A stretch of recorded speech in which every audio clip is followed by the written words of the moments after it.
מייקרוסופט החליטה שב-14 לאוקטובר Windows 10 מגיע לסוף חייו. בואו נגלה איך אפשר לקבל עוד שנה של עדכוני אבטחה ל-Windows 10. אתם צריכים שיהיה לכם אימייל של מייקרוסופט, לינק בתיאור או בתגובה בשביל לפתוח חשבון כזה. אנחנו נצטרך להתחבר לאימייל שלנו במערכת ההפעלה. בואו נראה איך עושים את זה. נלך להגדרות, חשבונות. במידה ויש לכם פה חשבון מקומי, נצטרך להיכנס עם חשבון המייקרוסופט.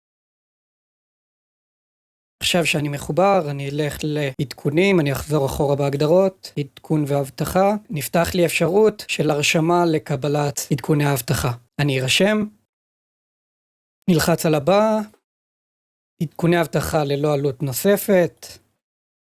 בום! אני רשום לקבלת עדכוני אבטחה עד ה-13 באוקטובר 26. אני יכול ליהנות מווינדוס 10 עוד שנה לפחות. אבל לפני שאני סוגר את הבסטה, אני לא מעוניין להישאר מחובר עם החשבון שלי לאתר מייקרוסופט, אעשה לוגאוט והתחבר עם חשבון מקומי. אני אלך שוב פעם להגדרות, חשבונות, הפסק להיכנס אוטומטית לכל אפליקציית מייקרוסופט, חזרתי לחשבון מקומי. אז זהו, קיבלנו עכשיו עדכוני אבטחה לשנה נוספת, אנחנו בחשבון מקומי. אם עזרתי לכם, לייק וסאבסקרייב, תפיצו את זה למי שצריך, ונתראה בסרטון הבא.